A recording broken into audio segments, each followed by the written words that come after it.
Thank you, Honourable Speaker, and I thank the Honourable Member for the question.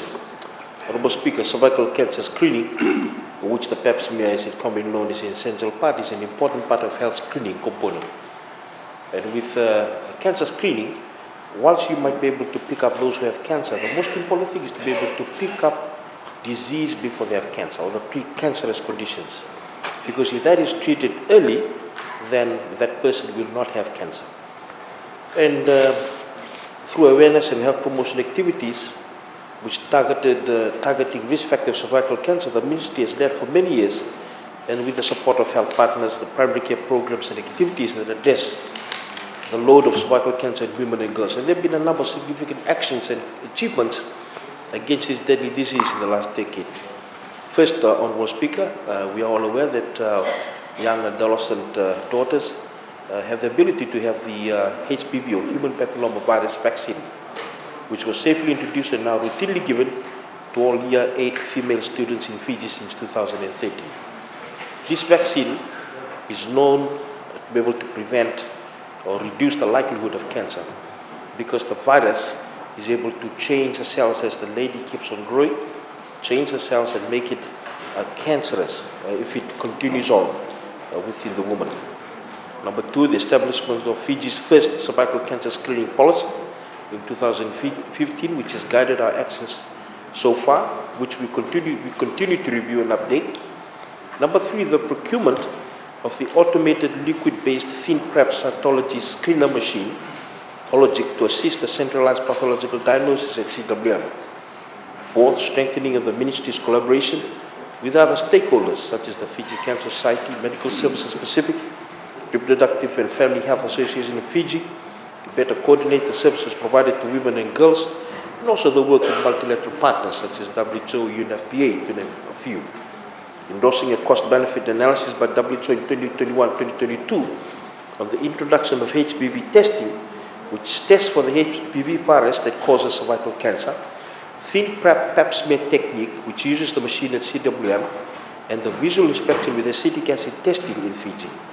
The outcome of this analysis will inform the upcoming cervical cancer policy review.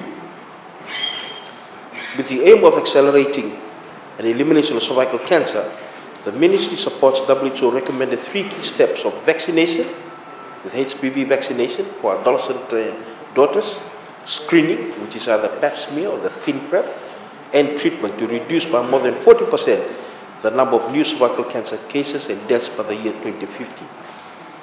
With vaccination, the National HPV Vaccination Campaign targeting young women or young ladies between 9 and 12 in schools was introduced in 2008 as a pilot, later introduced as a routine vaccine in 2013 through the bilateral support of DFAT and now fully funded by government. The introduction of HPV vaccination program as a primary prevention mechanism for cervical cancer caused by human papillomavirus infection was a significant development against this disease.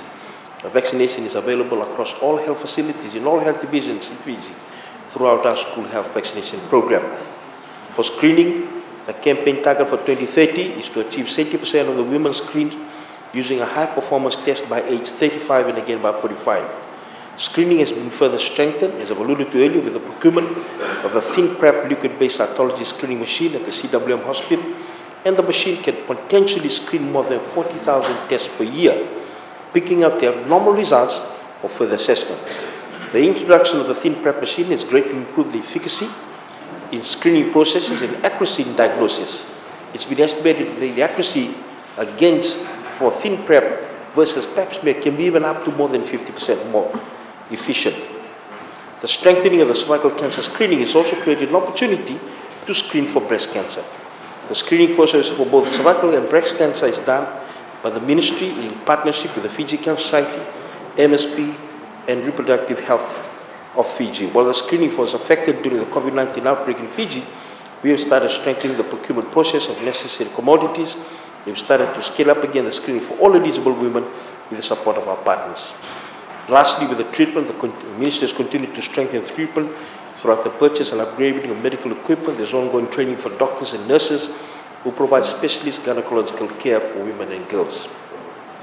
Cervical cancer screening is available in all health centers, subdivisional and divisional hospitals, and at selected nursing stations where nurses have been trained to undergo the to be able to do the PAP smear of the thin prep. Honourable Speaker, I thank the Honourable Member for that question, and those are the answers that I've provided for. I want to thank the Honourable Minister.